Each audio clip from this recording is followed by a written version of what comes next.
கேட்டு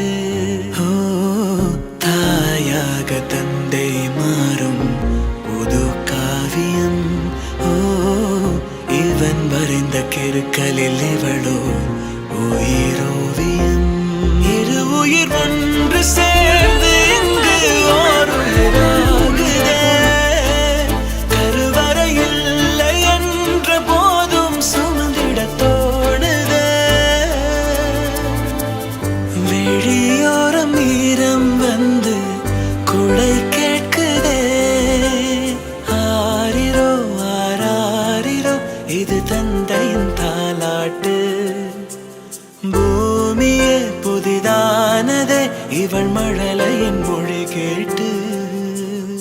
என் குடும்பத்துக்காக தான் எல்லாமே, என் குழந்தைங்களுக்காக தான் எல்லாமே அப்படின்னு வீட்டை விட்டு ஊரை விட்டு எங்கேயோ ஒரு இடத்துல தனியா கஷ்டப்படுற அப்பாக்கள் எல்லாருக்குமே இந்த வீடியோவோட எமோஷன் நிச்சயமா புரியும். வினோத் பன்னீர் அப்படின்ற இன்ஸ்டாகிராம் பேஜ்ல தான் இந்த வீடியோ போஸ்ட் பண்ணப்பட்டிருக்கு.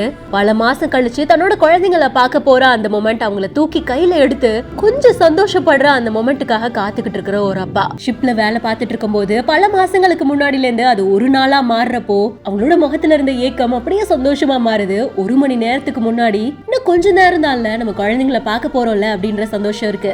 எதிர்பார்த்த அந்த நாளும் வந்துருச்சு. அப்பா குழந்தைக்காக இவ்வளவு வெயிட் பண்றாங்களோ அதே மாதிரி குழந்தையும் அப்பாவை எப்ப பார்க்க போறோம், இன்னும் கொஞ்ச நேரத்துல அவங்களை பார்க்க போறோம்னு சந்தோஷமா ஓடி போறாங்க.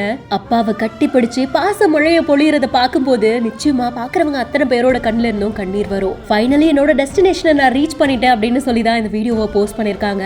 பணம் சம்பாதிக்கணும், குடும்பம் நல்லா இருக்கணும் அப்படின்றதுக்காக எவ்வளவு தூரத்துல கஷ்டப்பட்டாலும் வீடுங்கிறது தானே நம்ம டெஸ்டினேஷன். பல மாசம் கழிச்சு நம்ம யாருக்காக இவ்வளவு கஷ்டப்படுறோமோ அவங்களை சந்திக்கும் போது அது கொடுக்கிற எமோஷனை வார்த்தையால எக்ஸ்பிளைன் பண்ணவே முடியாது. இந்த வீடியோவை பார்க்கும்போது உங்களுக்கு என்ன தோணுச்சு அப்படின்றத நீங்களும் கமெண்ட் செக்ஷன்ல சொல்லுங்க. மேலும் செய்திகளுக்கும் வைரல் வீடியோஸ்க்கும் பிஹைண்ட் நோட்ஸை ஃபாலோ பண்ணிக்கோங்க.